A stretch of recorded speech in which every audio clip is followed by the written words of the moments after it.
Saya ingin sekali lagi katakan shalom kepada semua jemaat Tuhan. Shalom.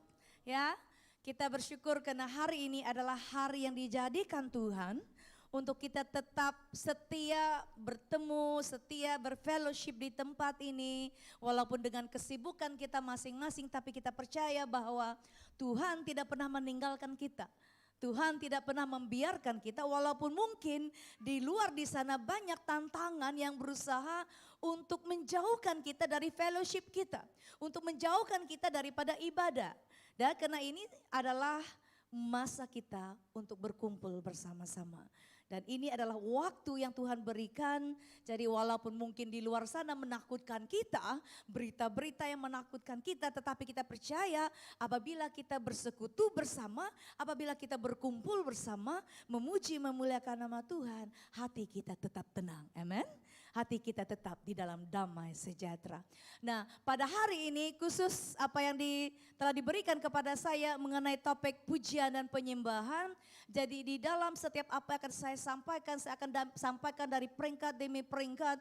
Di dalam saya menyampaikan firman Tuhan mengenai apakah itu pujian dan penyembahan. Supaya saat kita menyanyikan nyanyian, nyanyikan pujian, penyembahan kita akan mengenal secara dalam bagaimana cara kita untuk masuk di dalam hadirat Tuhan. Saya percaya semua kita di sini mengetahui bagaimana memuji Tuhan, bagaimana mengangkatkan suara kita, bagaimana kita menyembah Dia. Tetapi apa yang ingin saya jelaskan di sini, bagaimana seharusnya pujian dan penyembahan itu dipulihkan dalam kehidupan kita. Karena sebelum firman Tuhan, sebelum kita mendengarkan hambanya berkhotbah, pujian dan penyembahan ini merupakan sebagai satu laluan untuk membuka supaya hati jemaat Tuhan sedia mendengarkan firman Tuhan. Itu sebabnya kenapa pujian penyembahan ini sangat penting untuk kita pelajari, untuk kita ketahui supaya kita benar-benar mengangkatkan setiap nyanyian kita, suara kita, tarian kita, musik kita dan apapun yang kita berikan hanya untuk Tuhan. Jadi sebelum itu saya ingin membawakan kita mengenai pemulihan Pondok Daud. Apa yang dikatakan Pondok Daud di sini? Kalau waktu dulu, waktu tabut Allah itu, tabernacle of God, dibawa masuk ke Yerusalem. Dan Daud ini membina, karena tidak ada gereja pada waktu itu, Daud membina sebuah pondok. Pondok daripada kayu, daripada kain, tenda-tenda itu seperti kemah. Nah, di mana dia meletakkan tabut Allah di situ. Pada waktu itu tabut Allah ini melambangkan hadiratnya Tuhan. Ya. Jadi dia membuat satu pondok untuk meletakkan tabut Allah di situ. Sehingga di mana orang akan menyembah, orang akan melihat pondok Daud ini seperti satu gereja. Nah, tapi waktu zaman berlalu, ya di mana pondok itu sudah semakin usang. Pondok itu semakin buruk. Sehingga apa yang terjadi itu sudah jadi runtuhan. Mari kita lihat di dalam Amos pasal yang ke-9 ayat yang ke-11. Pada hari itu aku akan mendirikan kembali pondok Daud yang telah roboh. Aku akan menutup pecahan dindingnya dan akan mendirikan kembali reruntuhannya. Aku akan membangun kembali seperti di zaman dahulu kala. Jadi apa yang dikatakan di sini ini adalah tugas kita untuk membangun kembali bagaimana pujian dan penyembahan itu harus kita hidupkan di dalam gereja, di dalam pemulihan rumah Tuhan. Waktu itu dirobohkan karena waktu sudah berlalu, tenda-tenda kain dan juga pondok itu sudah buruk. Dan apa yang kita lakukan sekarang itu kita berada di dalam gerejanya Tuhan. Kita ingin memulihkan pujian dan penyembahan bukan hanya di dalam pondok Daud, tetapi sekarang kita memuji menyembah Tuhan itu di dalam gereja. Jadi sekarang adalah tugas kita untuk memulihkan keadaan gereja kita di dalam pujian dan penyembahan. Jadi tugas saya dalam pelayanan saya sebagai hamba Tuhan, saya kebanyakannya melayani di dalam pujian dan penyembahan. Dan seperti yang saya pernah jelaskan bahwa saya juga bertobat melalui pujian dan penyembahan. Apabila ada KKR dalam 1990 seperti itu, saya dimenangkan melalui pujian dan penyembahan. Waktu satu KKR ada satu hamba Tuhan, led Pastor Balan Lugun. Waktu itu dia sudah mau bersiap berkhotbah. Tetapi waktu pujian dan penyembahan terus menerus tanpa berhenti karena ada lawatan Tuhan. Sehingga tidak sampai khotbah disampaikan di situ. Karena lawatan Allah sudah terjadi melalui pujian dan penyembahan. Sehingga ada pertobatan. Sehingga ada terobosan, sehingga ada orang yang mengalami penyertaan Tuhan, lawatan Tuhan. Itu termasuk diri saya. Saya bertobat melalui pujian dan penyembahan. Dan bagaimana waktu itu saya dikatakan seorang penyanyi di negara kami. Dan saya tidak mau terlalu terlibat waktu di dalam gereja. Tapi waktu kejadian KKR ini, saya sungguh-sungguh bertobat, menyerahkan suara saya, menyerahkan hidup saya, sehingga saya menyerahkan pelayanan saya khusus di dalam pujian dan penyembahan. Itu sebabnya kita harus memulihkan sesuatu untuk sesuatu pekerjaan Tuhan. Di dalam pujian dan penyembahan kita tidak asal-asal memuji menyembah Tuhan. Tapi mari kita lakukan sedalam-dalamnya pujian dan penyembahan kita. Bukan hanya sekadar di bibir kita saja. Bukan hanya sekadar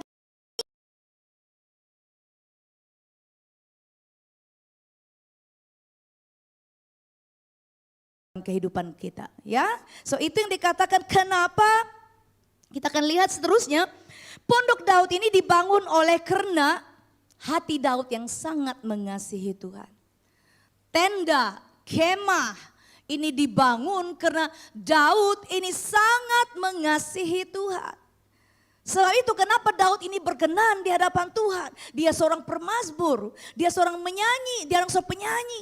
Ya, dikatakan di sana Pondok Daud adalah sebuah bangunan yang dibuat oleh Daud yang terbuat dari kain kelambu dan berbentuk tenda atau kemah, bukan untuk dijadikan sebuah bangunan yang kekal. Itu sebabnya kenapa dia roboh. Dan kita harus bangunkan dalam kehidupan kita, di dalam gereja kita. Kenapa pujian dan penyembahan itu harus kita pulihkan. Di dalam pondok inilah Daud meletakkan tabut perjanjian Tuhan, di mana Tuhan bersemayam di atasnya. Ya, itu yang kita inginkan. Waktu kita memulihkan pujian dan penyembahan kita, Tuhan akan bersemayam dalam kehidupan kita. Tuhan akan bersemayam setiap nyanyian kita. Tuhan akan bertakhta di dalam setiap penyembahan kita, tarian kita, musik kita, dan apapun yang kita lakukan. Sebab itu penting bagi kita untuk ada pemulihan di dalam gereja kita melalui pujian dan penyembahan. Jangan hanya sekadar nyanyi-nyanyi, selepas itu sudah. Tapi mari kita alami sesuatu yang terjadi dalam pujian dan penyembahan. Di dalam 2 Samuel pasal 6 ayat yang ke-17 mengatakan di situ, tabut Tuhan itu dibawa masuk lalu diletakkan di tempatnya di dalam kemah yang dibentangkan Daud untuk itu. Kemudian Daud mempersembahkan korban bakaran dan korban keselamatan di hadapan Tuhan. Waktu Pondok Daud itu telah dibangun dan Tabernacle of David itu, yaitu tabut Allah itu diletakkan di tengah-tengah tenda sambil Daud mempersembahkan korban bakaran. Itu adalah isi hatinya yang dia persembahkan sungguh-sungguh kepada Tuhan. Begitu juga dengan kita. Saat kita benar-benar berada di dalam gereja ataupun di mana kita pergi di dalam persekutuan, mari kita mempersembahkan sungguh-sungguh korban hidup kita, korban pujian dan penyembahan kita sebagai satu bakaran persembahan yang berbau harum kepada Tuhan. Jangan pikir saya tidak pandai nyanyi, saya tidak pandai menari, saya tidak pandai melakukan apa-apa dalam pelayanan. Semua kita diberikan talenta yang tersembunyi yang harus kita persembahkan kepada Tuhan. Tuhan bukan melihat suara yang cantik, Tuhan bukan melihat musik yang cantik, tarian yang cantik, tapi Tuhan mau melihat hati yang sungguh-sungguh dipersembahkan kepada Tuhan. Amen. Ya, itu yang kita rindukan. Kalau kita walaupun cantik bagaimanapun nyanyian kita, tarian kita, musik kita, tapi kalau hidup kita tidak berkenan di hadapan Tuhan, kalau hati kita tidak benar-benar di hadapan Tuhan melakukan pekerjaan Tuhan, itu adalah sia-sia. Itu sekadar dilihat secara luar. Tetapi apa yang dikatakan di sini, Tuhan melihat setiap hati kita, apakah kita benar-benar mempersembahkan korban persembahan, korban bakaran yang di dalam dari isi hati kita yang terdalam. Ya, itu yang dikatakan dalam 2 Samuel pasal 6 ayat yang ke-17. Seterusnya masih di dalam pondok Daud. Di sekitar kemah ataupun pondok Daud itu Daud memerintahkan beberapa orang yang memuji Tuhan siang dan malam. Bayangkan, dalam satu gereja, dalam satu pondok Daud itu yang dibina, Daud memerintahkan orang bergilir-gilir memuji Tuhan 24 jam selama dalam 7 hari seminggu. Bayangkan, mereka orang-orang Lewi yang telah suku bangsa Lewi yang telah ditetapkan menjaga tabut Allah, mereka memuji Tuhan siang dan malam. Seminggu, dalam 1 minggu 7 hari mereka memuji menyembah Tuhan tanpa henti-hentinya. Tetapi kita baru hari Minggu sudah keletihan mau latihan. Sudah keletihan kita mau nyanyi. Ya, sudah kita tidak memberikan komitmen kita untuk datang bersekutu dan beribadah kepada Tuhan. Tapi yang dikatakan di sini 24/7 sepanjang siang dan malam mereka memuji, menyuji dan menyembah Tuhan. Jadi saya katakan bukan hanya datang ke gereja kita memuji menyembah Tuhan. Setiap hidup kita, apapun yang kita lakukan dalam pekerjaan, persekolahan kita, pelayanan kita, kemanapun kita pergi, 24/7 memuji menyembah Tuhan. Kan itu adalah ucapan syukur kita kepada Tuhan. Ya, Daud sendiri juga seorang yang sangat gemar memuji Tuhan. Lihat di dalam Mazmur 119 ayat 164. 7 kali dalam sehari aku memuji-muji engkau karena hukum-hukummu yang adil. Ya, kalau dalam sekolah minggu ada nyanyi 7 hari dalam sehari aku memuji-muji Tuhan. Ya, di mana kita senantiasa memuji-muji Tuhan. Daud sangat berkenan di hadapan Tuhan. Karena dia sangat gemar, dia sangat suka menyembah Tuhan. Dalam tekanan dia, dalam kesibukan dia menjaga domba. Dalam serangan-serangan daripada binatang yang lain. Dia tetap memuji Tuhan. Dalam dia mengalahkan Goliat, dia juga tetap memuji Tuhan. Jadi apapun tantangan dalam kehidupan kita, apapun yang kita lalui, apapun yang kita hadapi, jangan lupa memuji menyembah Tuhan. Karena hidup kita ini diciptakan untuk memuji menyembah Tuhan. Karena dia yang layak dipuji, dia yang layak disembah. Oke? So mari kita lihat seterusnya. Di dalam pondok Daud ini kita lihat, mungkin kalau kamu baca di dalam Kejadian, banyak di sana nama-nama, sangat banyak. Ada yang sampai kalau kita baca dalam Kejadian sampai Wahyu, mesti dalam Perjanjian Lama itu banyak nama-nama. Waktu saya di sekolah Alkitab, banyak membaca dari Kejadian Wahyu berapa kali. Sampai membaca part-part yang ada nama-nama sampai mau tertidur karena terlalu banyak nama.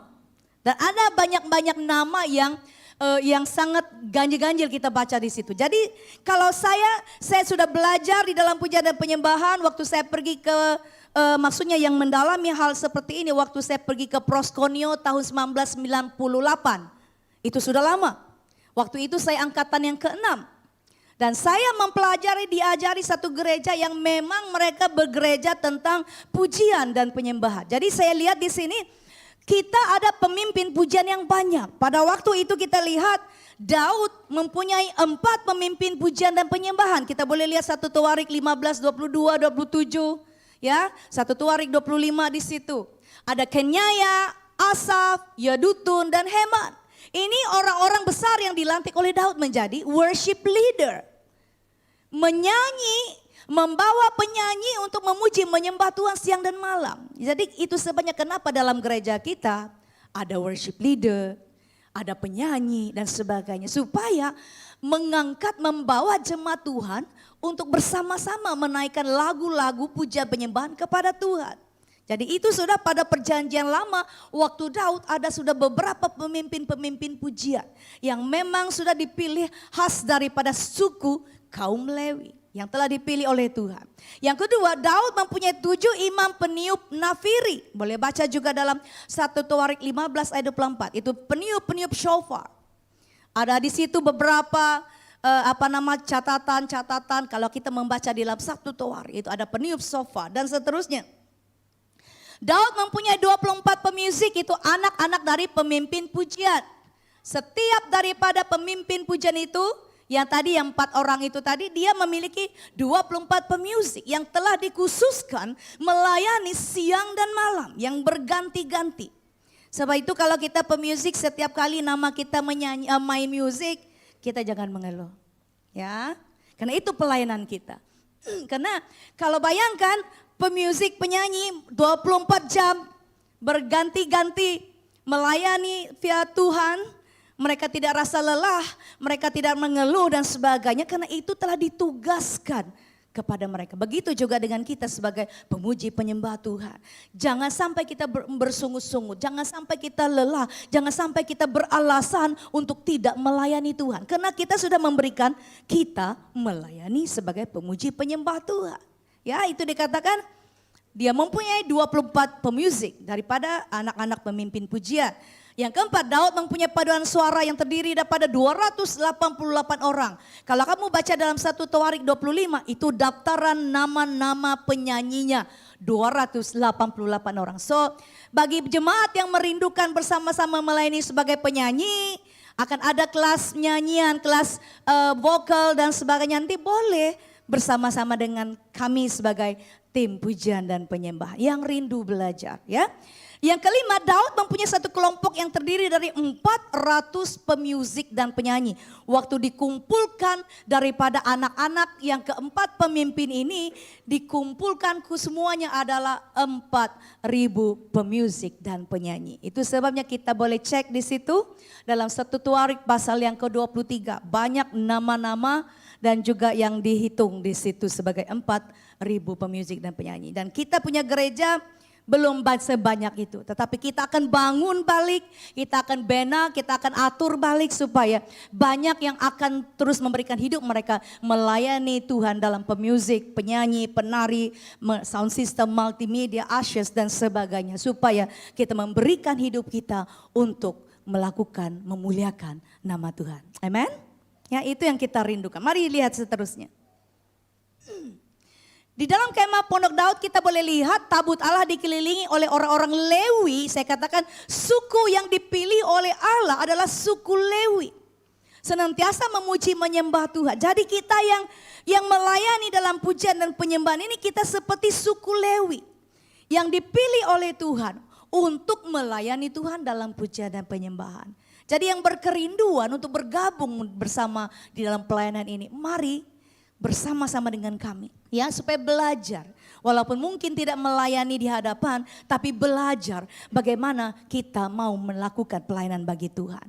Ada nyanyian di dalam bait kudus itu, di dalam tema itu ada nyanyian, bermazmur, lagu-lagu spontan, dikatakan di situ. Nubuatan, lagu-lagu nubuatan, lagu-lagu syukur. Itu sebabnya kenapa kadang-kadang kita yang menyanyi di sini ada flowing, ada waktu music saja bernyanyi, ada worship leader dia akan membawakan kita menyembah.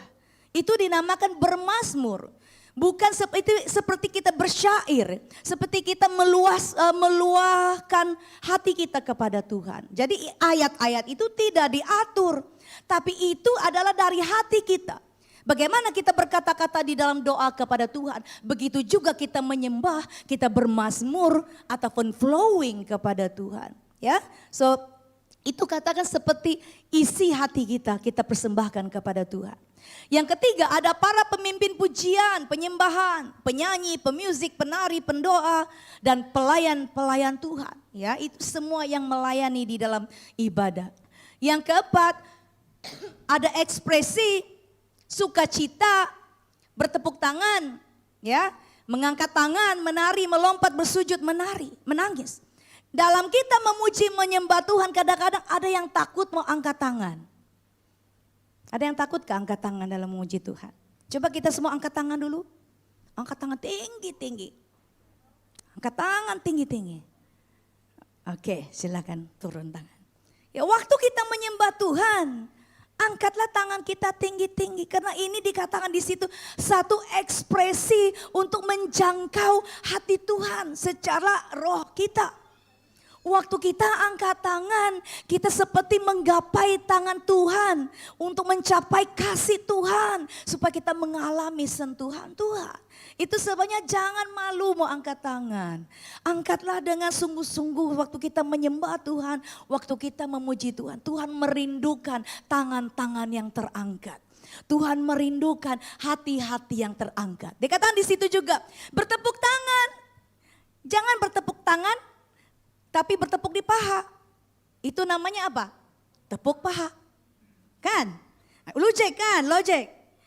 Kalau katakan mari kita bertepuk paha. Ya itu lain. Selalunya dikatakan mari kita memberikan tepuk tangan kepada Tuhan. Mari tepuk tangan untuk Tuhan. Mari bertepuk tangan. Tepuk tangan untuk Tuhan. Ya, itu tepuk tangan. Jadi waktu kita nyanyi, jangan tepuk paha. Itu namanya tepuk paha. Tidak ada ekspresi, mari kita bertepuk paha, itu lain. Selalunya katakan bertepuk tangan. Bertepuk tangan untuk Tuhan. Itu ekspresi, itu overexcited. Ya, mengangkat tangan, menari, melompat, ada lagu yang melompat. Kalau kita katakan sungai sukacitaku mengalir dalamku, tapi muka tidak bersukacita. Sungai sukacitaku mengalir dalamku. Bohong. Tidak ada sukacita. Kalau betul-betul sukacita, dia benar-benar bersukacita. Jadi kalau kita yang memimpin pujian, kalau kita nyanyikan pujian-pujian yang bersukacita, muka kita juga harus bersukacita. Jadi jemaat suatu lihat pemimpinnya bersukacita, jemaat juga bersukacita. Betul tak? Amen? Ya, kalau kita lihat pemimpin yang mukanya ganas, mukanya serius, macam mana kamu lihat pemimpin? Kamu tengok dia serius juga kan? So mari kita, kalaupun sekiranya ada pemimpin yang mungkin dia malu, dia serius, jemaat Tuhan tolonglah senyum-senyum dengan orang yang di hadapan. Supaya jangan terlalu serius ya. So itu ekspresi kita kepada Tuhan. Kita menari, kita tersenyum, kita melompat, kadang-kadang kita bersujud di hadapan Tuhan. Ada satu yang dimana kami mengikuti pelayanan di Semarang. Waktu itu benar-benar kami mengalami hadirat Tuhan. Sehingga waktu nyanyian penyembahan dinyanyikan. Ya, oh Jehovah, I worship you. Di situ. Jadi waktu kami menyanyikan nyanyian itu, sehingga tidak ada satupun yang duduk, tidak ada satupun yang berdiri. Semuanya bersujud dan tersungkur. Waktu itu, waktu saya melihat keadaan itu, saya merasakan saya di dalam keadaan surga dunia. Ya, maksudnya di situ kita berdiri di dalam surga, tetapi kita masih di dunia. Di situ dikatakan, saya maksudkan. Waktu saya mengikuti mereka bersujud, bukan hanya bersujud, tetapi saya seperti meniarap. Saya mengalami banyak perwahyuan dari Tuhan. Saya mengalami banyak apa yang Tuhan dinyatakan di dalam kehidupan saya, di dalam pelayanan saya. Jadi kalau kita benar-benar mengekspresikan pujian dan penyembahan kita, saya percaya Tuhan pasti bekerja. Tuhan pasti menyatakan kasih kuasanya kepada kita. Amin. Itu yang kita rindukan. Pemulihan-pemulihan terjadi dalam pujian dan penyembahan. Jadi kalau kita rasa memang mau bersujud, tidak perlu kita tengok kiri kanan. Nanti saya bersujud, orang kiri kanan tidak, malulah saya. Kalau saya angkat tangan, orang kiri kanan tidak angkat tangan, malu juga saya. Nah, jangan memikirkan orang lain saat kita memuji menyembah Tuhan. Waktu kita memuji menyembah Tuhan, hanya arahkan hati kita, hidup kita, mata kita hanya kepada Tuhan. Amin? Ya, so jangan takut, jangan malu. So yang kelima, hadirat Allah senantiasa hadir. Itu sebabnya katakan waktu kita mengangkatkan pujian dan penyembahan sungguh-sungguh, hadirat Allah itu senantiasa akan melawati kita. Hadirat Allah itu akan senantiasa menjamah kita. Ya, karena kita tahu bahwa Tuhan bersemayam di atas puji-pujian kita. Seterusnya kita lihat. Inilah yang menjadikan karakteristik dari Pondok Daud sebagai kemah puji-pujian kepada Tuhan. Karena ini di dalam Pondok Daud, Dan kalau kita pulihkan itu terjadi seperti di dalam gereja kita.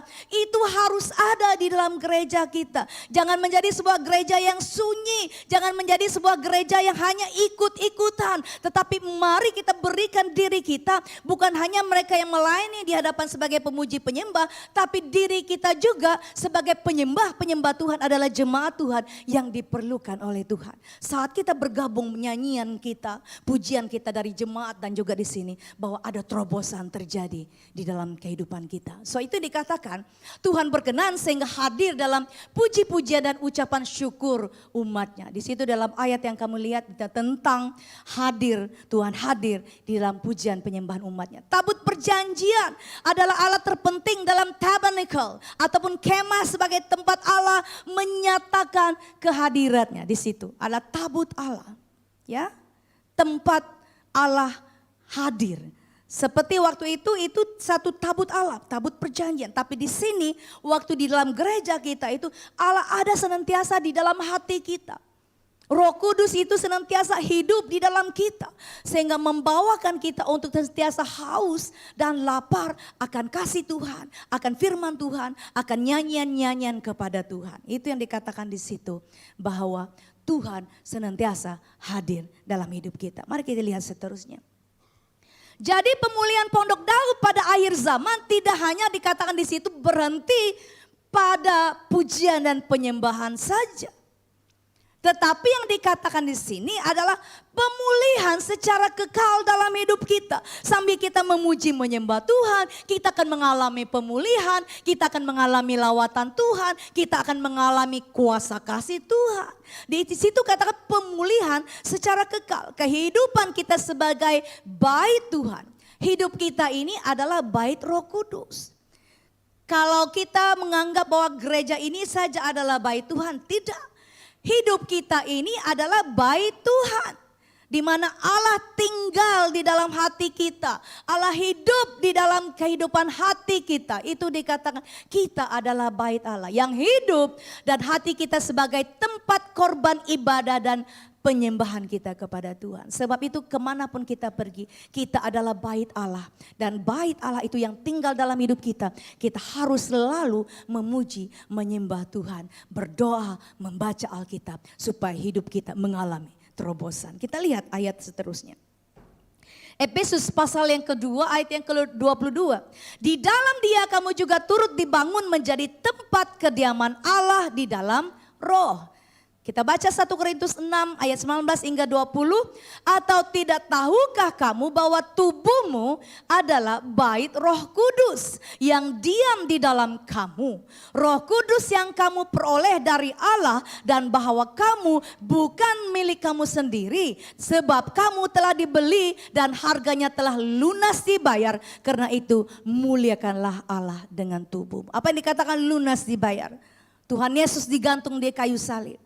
Dia sudah membayar segala dosa-dosa kesalahan kita dengan darahnya, dengan hidupnya.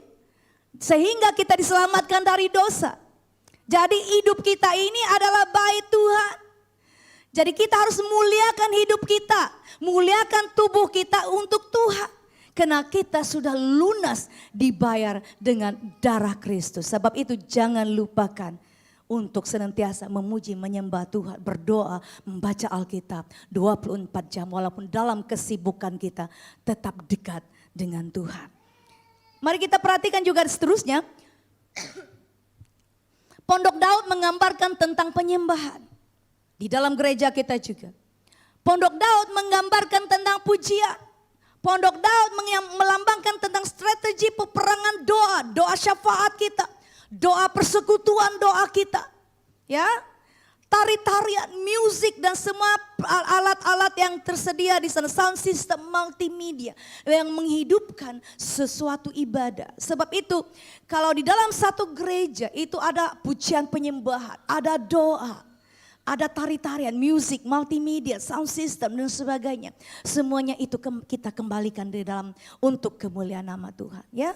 So Pondok Daud kita sudah pulihkan, kita pulihkan sebagai gereja Tuhan. Dan itu juga kita pulihkan dalam kehidupan kita sebagai bait Allah. Dan itu di mana Tuhan bersemayam di dalam kehidupan kita. Kita perhatikan seterusnya. Pondok Daud juga menjelaskan tentang keintiman penyembahan yang kuat terhadap Tuhan.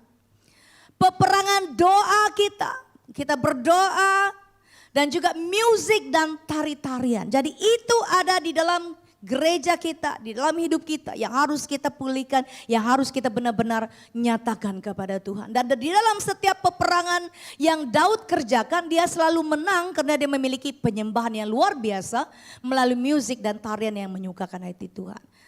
Daud mengalami tantangan, Daud mengalami serangan, Daud mengalami ancaman-ancaman binatang buas. Tapi dia dapat mengalahkan semuanya itu karena waktu dia melakukan peperangan itu dia menyembah Tuhan. Dia berdoa kepada Tuhan. Itu sebabnya kenapa Daud ini berkenan di hadapan Tuhan. Jadi mari kita berkenan di hadapan Tuhan. Apapun tantangan kehidupan kita, masalah yang kita lalui, jangan kita putus asa, jangan kita kecewa. Tapi waktu kita mengangkatkan pujian dan penyembahan kita, maka kita akan berkenan kepada Tuhan dan kita akan hidup dalam kemenangan. Walaupun banyak orang mungkin memperkatakan kita itu ini. Walaupun banyak orang yang coba ingin menjatuhkan kita, melemahkan iman kita. Mari tetap berdiri teguh di dalam Tuhan. Saat kita menyembah Tuhan, saat kita mengangkatkan pujian dan penyembahan. Saya secara pribadi kalau saya mengalami banyak tantangan dalam kehidupan saya. Hati saya tidak pernah berhenti memuji menyembah Tuhan. Karena itu yang menyenangkan hati Tuhan. Jadi saya mempersembahkan korban syukur saya. Dalam dikatakan korban syukur ini. Saat kita mengalami banyak tentangan, banyak tekanan, banyak masalah, banyak tekanan, stres dan sebagainya. Waktu kita mengangkatkan pujian dan penyembahan, itu adalah korban syukur kita. Walaupun rasa berat. Tapi waktu kita mengangkatkan pujian, penyembahan, Tuhan mengangkat setiap masalah kita. Tuhan mengangkat setiap apa yang kita hadapi. Karena kita tahu Tuhan tidak pernah tinggalkan kita. Tuhan tidak pernah biarkan kita. Amin. Ya, apa yang kita lalui, kita serahkan kepada Tuhan. Ya. Yang seterusnya dikatakan di sana, 2 Samuel pasal yang ke-6 ayat 14 kita baca. Dan Daud menari-nari di hadapan Tuhan dengan sekuat tenaga, ia berbaju efod dari kain lenan. So, dikatakan di situ Daud dia kata menari-nari. Kalau kita mungkin katakan, lelaki tidak boleh menari. Boleh. Itu ayatnya. 2 Samuel pasal 6 ayat 14. Daud waktu itu dia menari-nari, dia tidak tahu apa pattern dia waktu itu. Tetapi karena dia bersuka cita, dia bawa tabut Allah masuk ke Yerusalem, dia menang dalam peperangan, dia menari-nari dengan berbaju efod. Itu seperti kalau kita sekarang penari-penari yang menggunakan baju-baju tarian. Tapi waktu itu dia menggunakan berbaju efod dari kain lenan, kain yang mahal, kain sutra dan sebagainya. Dia menari-nari waktu itu tidak ada pattern. Sekarang saja ada pattern. Ya itu karena patternnya bersuka cita. Pattern dia waktu itu antam saja karena dia punya hati yang penuh sukacita. Tuhan tidak melihat apa nama-nama pattern dia, gerakan dia. Tapi Tuhan lihat pattern dia. Tuhan lihat hati dia. Ya, so itu dikatakan Daud dia menari-nari di hadapan Tuhan. Lihat apa yang Tuhan sedang cari dikatakan di sini seterusnya. Apa yang Tuhan sedang cari bukan saja sebuah penyembahan korporat. Maksudnya penyembahan bersama-sama. Waktu pujian penyembahan diangkat, kita nyanyi bersama-sama, kita ikut worship leader, kita ikut penyanyi, kita ikut pemusik, kita angkatkan pujian dan penyembahan. Bukan itu saja yang Tuhan cari dikatakan di sana. Tetapi yang dikatakan di sini adalah seorang penyembah yang menyembah dia di dalam roh dan kebenaran. Yohanes 4 ayat 23 hingga 24. Tuhan mencari penyembah-penyembah yang benar. Yang menyembah dia di dalam roh dan kebenaran. Dia bukan hanya, Tuhan bukan hanya dikatakan mahu supaya kita ikut saja worship leader. Mari semua jemaat Tuhan, mari kita mengangkatkan pujian penyembahan. Kadang-kadang memang itu merupakan arahan daripada worship leader. Tetapi apa yang dikatakan di sini, di mana Tuhan mau melihat pribadi kita, apakah kita secara pribadi menyembah dia di dalam roh dan kebenaran. Tuhan mencari penyembah-penyembah sedemikian. So mari kita sebagai jemaat Tuhan. Kalau kita ingin mengalami terobosan secara pribadi. Karena saya secara pribadi saya mengalami hal seperti itu. Sehingga saya memberikan hidup saya kepada Tuhan. Mari bukakan hati kita supaya Tuhan bekerja melalui pujian dan penyembahan. Walaupun mungkin suara kita tidak bagus, suara kita tidak baik, tidak cantik, ataupun tidak pandai musik dan sebagainya. Tetapi Tuhan mau benar-benar itu diselami ataupun dinyatakan di dalam hati kita. Kita menyembah, kita persembahkan dalam roh dan kebenaran kepada Tuhan. Ya, so kita perhatikan di sini. Itu yang saya baca tadi ya. Kita lihat. Seterusnya setiap kita secara pribadi harus memiliki hidup dalam penyembahan. Ya. Kita harus memiliki hidup dalam penyembahan. Jangan hanya waktu datang ke gereja, jangan hanya waktu datang ke persekutuan, tetapi hidup senantiasa menyembah Tuhan. Saya sudah katakan tadi itu apapun yang kita lalui, tetap naikkan korban syukur kita kepada Tuhan. Tetap penyembahan kita kepada Tuhan. Seringkali dalam hidup kita sehari-hari tidak mudah untuk menyembah Tuhan. Dalam roh dan kebenaran kena tantangan yang kita alami. Mungkin waktu kita sudah mengalami kekurangan dari segi financial kita. Sehingga kita waktu kita tertekan, waktu kita menghadapi masalah, tantangan. Kita lupa memuji menyembah Tuhan. Kita beratkan masalah kita. Kita beratkan setiap yang kita hadapi. Sampai kita lupa mendekatkan diri kita kepada Tuhan. Sampai kita lupa memuji menyembah Tuhan. Padahal dalam waktu itulah yang Tuhan cari. Yang pada waktu kita mengalami keadaan-keadaan yang tidak senang itu. Itulah yang Tuhan cari. Apakah kita benar-benar ingin mempersembahkan pujian penyembahan kita dalam waktu tekanan kita. Tuhan lihat kesetiaan kita. Tuhan menguji. Setiap apakah kita benar-benar rindu mendekati hidup kita kepada Tuhan melalui pujian dan penyembahan. Kita lihat seterusnya. Kejadian 22 ayat 1 hingga 5 kalau kita baca di situ. Dan saya ingin menjelaskan hanya beberapa di sini bahwa dalam Kejadian 22 ayat 1 yang kelima kalau kita baca di situ bahwa tentang Abraham. Di mana waktu Tuhan berfirman kepada Abraham untuk mempersembahkan Ishak. Ya.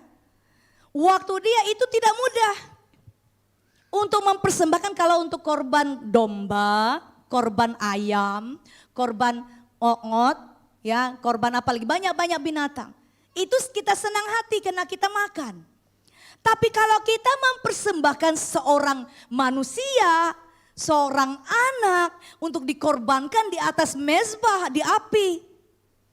Itu sangat-sangat tekanan.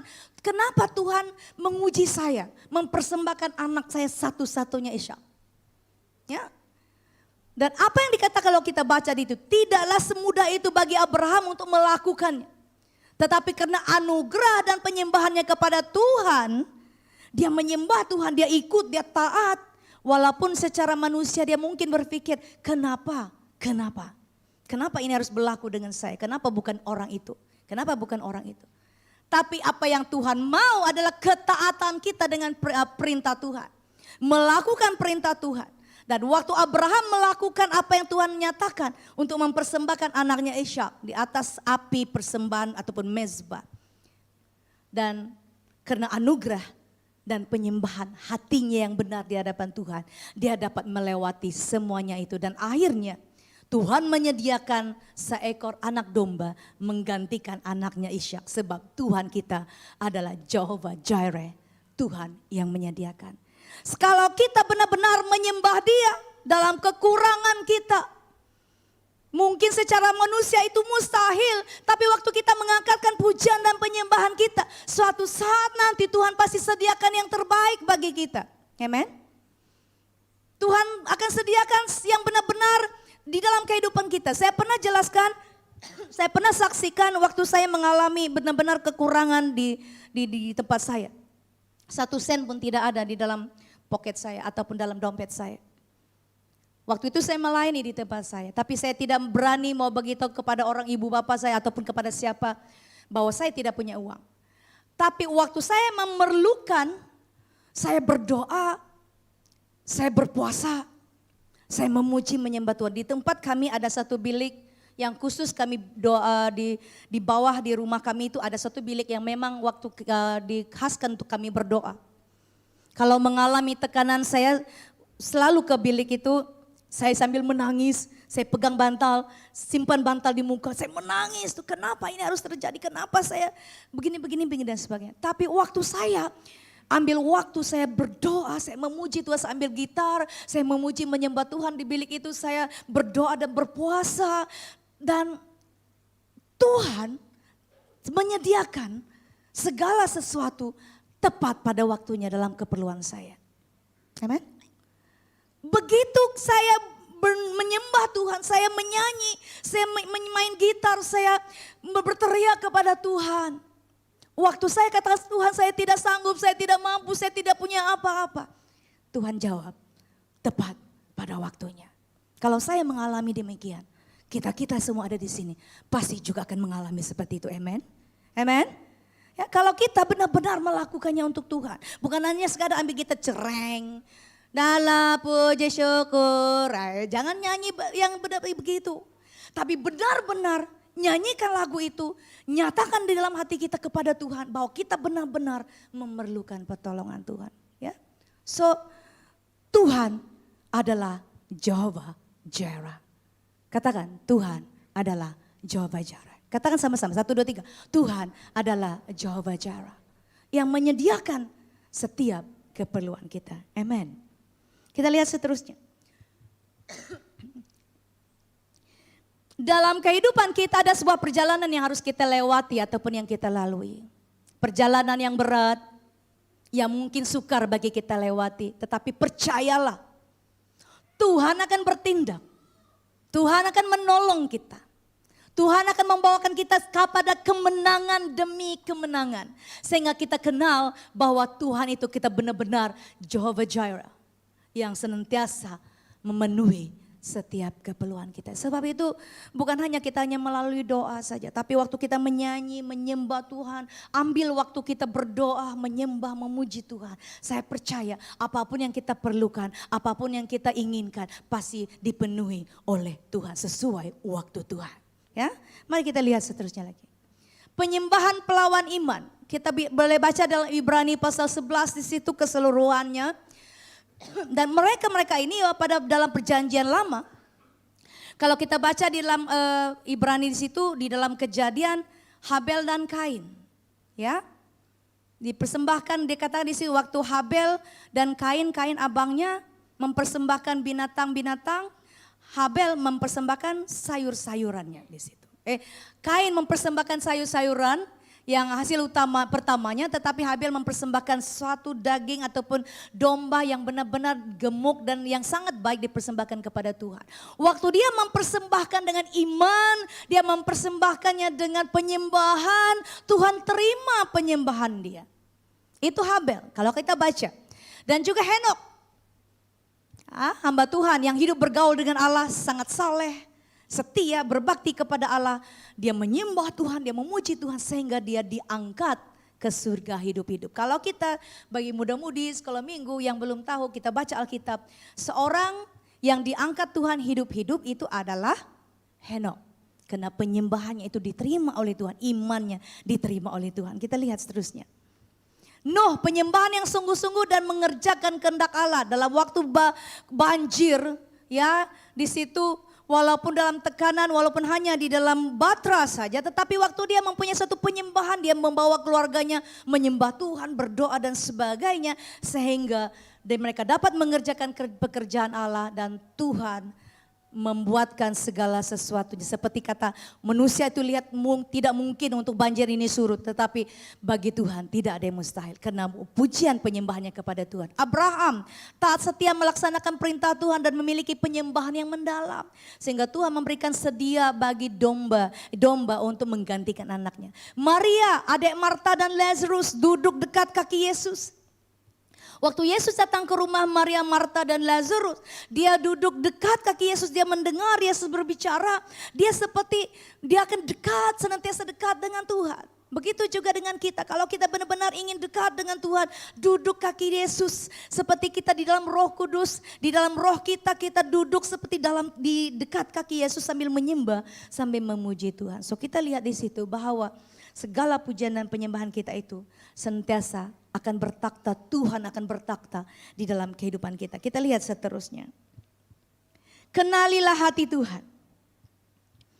Lebih dalam lagi melalui pujian dan penyembahan kita. Mari kenalilah hati Tuhan. Jangan sampai kita tertinggal, jangan sampai kita melupakan bahwa salah satu daripada cara kita mendekatkan diri kita kepada Tuhan juga selain berdoa, selain membaca firman. Tapi itu salah satu daripada adalah melalui pujian dan penyembahan kita. Menyembah dalam roh dan kebenaran yang kita lakukan setiap hari mengubah apa yang mustahil menjadi sesuatu keajaiban. Apa yang tidak mungkin bagi manusia itu mungkin bagi Tuhan. Jadi seperti yang saya sudah ceritakan tadi, mustahil bagi kita untuk terima sesuatu dari Tuhan. Tapi kalau kita angkat sungguh-sungguh pujian dan penyembahan kita sebagai korban penyembahan kita, korban syukur kita, maka Tuhan akan sediakan bagi kita. Hidup kita tidak akan sama lagi dalam penyembahan. Itu adalah kekuatan, jaminan dan kemenangan yang akan kita temukan. Itu sebabnya waktu kita mungkin sedih, kita berduka cita, memang sangat sukar untuk kita mengangkatkan pujian. Tapi waktu kita mengangkatkan penyembahan kita akan mengalami, kita akan menemukan ketenangan. Kita akan menemukan jaminan kekuatan daripada Tuhan.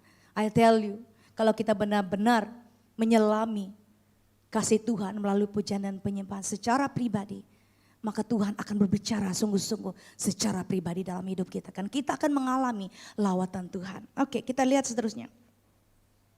Pemulihan dalam tata cara ibadah gereja. Ya, ini yang harus kita adakan, pemulihan Pondok Daud, pemulihan di dalam gereja kita. Apa yang kita harus perhatikan di sini, kesungguhan sebagai seorang penyembah Tuhan. Bukan hanya yang melayani dalam pujian dan penyembahan, tapi kita juga sebagai penyembah Tuhan. Ya, yang pertama kita harus perhatikan di sini, kita harus kembalikan kasih mula-mula kita kepada Tuhan. Kalau kita sudah jauh daripada Tuhan, mari kembalikan kasih pertama kita, yaitu heart of worship. Kita harus memiliki kasih yang kita persembahkan, suatu hati kita persembahkan kepada Tuhan, heart of worship. Dalam Wahyu pasal 2 ayat yang keempat, di sana dikatakan meninggalkan kasih kita yang semula.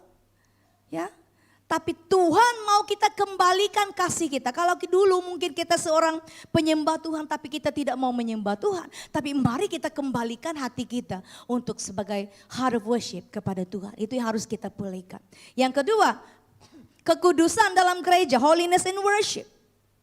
Kalau kita baca dalam 2 Samuel pasal 6 ayat yang ke-7, waktu tabut Allah itu tergelincir, Uza bin Abinadab dia berusaha memegang tabut Allah. Tetapi apa yang terjadi? Tuhan murka sehingga ia mati di situ. Kenapa? Karena Uza bin Abinadab ini hidupnya tidak kudus. Hidupnya mungkin tidak berkenan di hadapan Tuhan. Tapi dia mau melayani Tuhan.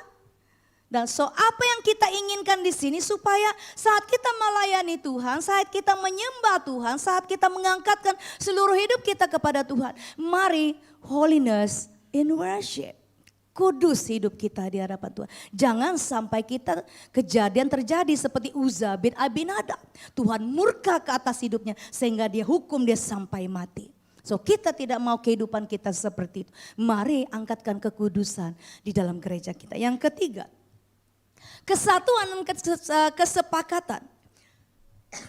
Worship in unity. Kita baca 2 Tawarik pasal 7 ayat yang ke-12. Umatku dan umatku. Dia akan bersujud, berlutut, menyembah. Ya, bersatu dan bersepakat.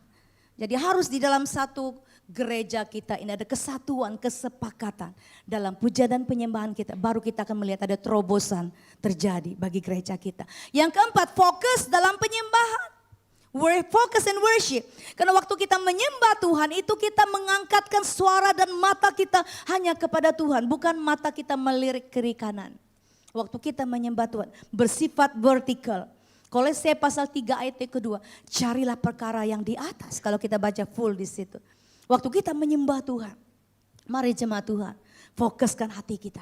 Fokuskan ke atas kepada Tuhan. Bahwa Tuhan akan menyentuh setiap hati-hati yang diangkatkan kepada Tuhan hanya terarah kepada Tuhan. Yang kelima, penyembahan 24 jam setiap hari, 24/7 worship lifestyle. Kalau kita baca dalam 1 Tuaris 9 pasal 33, di mana orang Lewi ini mereka mempersembahkan hidup mereka siang dan malam menyembah Tuhan. Jadi kita harus mempersembahkan hidup kita menyembah Dia 24 jam setiap hari dalam kesibukan kita, dalam pekerjaan kita, dimanapun kita pergi, kita tetap connect dengan Tuhan.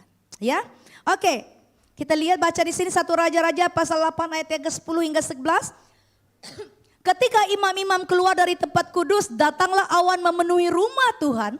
Sehingga imam-imam tidak tahan berdiri untuk menyelenggarakan kebaktian oleh karena awan itu. Sebab kemuliaan Tuhan memenuhi rumah Tuhan. Kalau kita benar-benar mengangkatkan pujian dan penyembahan kita, kalau kita benar-benar menyembah Tuhan dalam kehidupan kita, maka kemuliaan Allah akan turun memenuhi ruangan kita. Kalau hidup kita sungguh-sungguh kita persembahkan, hati kita bukan hanya bagi yang mereka melayani di hadapan, tapi kita sebagai jemaat Tuhan, baik yang ada di rumah juga. Waktu kita menyembah Tuhan, Tuhan akan menurunkan awan kemuliaannya di dalam hidup kita. Baru kita akan melihat ada lawatan Tuhan secara pribadi. Yang sakit disembuhkan, yang dalam keadaan lemah dikuatkan dan sebagainya. Oke? Dan yang kedua, yang terakhir kita di sini, kita lihat berkat pemulihan Pondok Daud. Kalau kita baca terusnya Amos 9 ayat 11 hingga yang ke-15. Kenapa kita harus memperbaiki ataupun memulihkan pemulihan Pondok Daud dalam kehidupan kita, baik gereja kita, bait Allah yang ada dalam kehidupan kita. Yang pertama, kita akan lihat di situ ada penuaian jiwa-jiwa.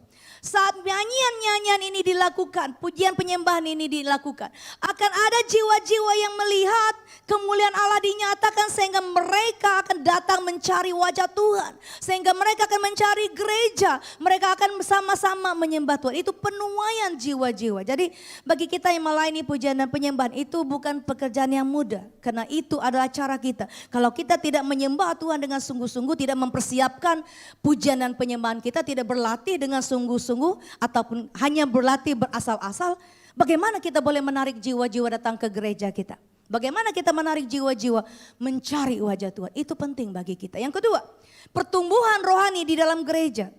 Ya, itu pemulihan akan terjadi. Yang ketiga, pencurahan Roh Kudus. Roh Kudus akan dicurahkan kalau kita benar-benar mempersembahkan pujian dan penyembahan kita kepada Tuhan. Yang keempat, tanda-tanda mukjizat dalam pemulihan umat Tuhan.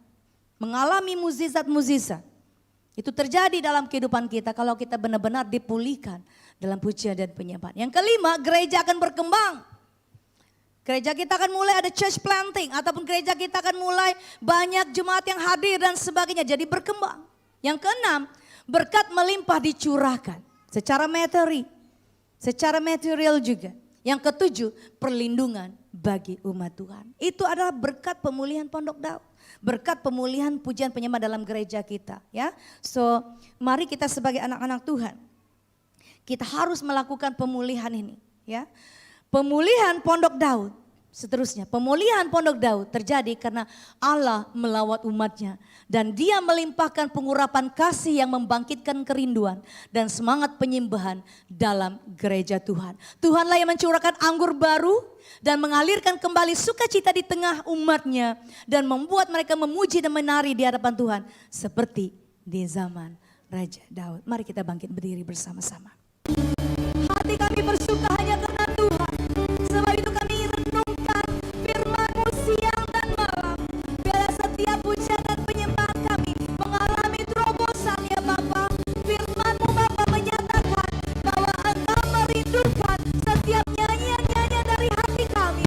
Setiap apapun penyembahan kami yang ingin kami persembahkan kepada Tuhan. Biarlah pada saat ini Bapa, pakai setiap jemaat-Mu supaya mengalami terobosan melalui pujian dan penyembahan, supaya ada pemulihan terjadi kepada jemaat Tuhan. Haleluya Father God, haleluya Tuhan. Terima kasih Bapa, terima kasih Yesus. Biarlah melalui firman-Mu ini Tuhan menjadi sebagai satu makanan kehidupan rohani kami yang akan terus menjadi rema. Setiap hari kami akan hidupi, setiap hari kami akan nyatakan dan kami akan bertindak melakukannya Bapa. Urapi jemaat-Mu ya Bapa yang mendengarkan firman-Mu. Biarlah firman ini menjadi sebagai satu makanan kehidupan rohani kami. Untuk kami terus bertumbuh, untuk kami terus memandang Engkau dalam kehidupan kami. baik bagi kami. Di dalam nama Yesus Kristus, Tuhan dan Juru Selamat kami sudah berdoa.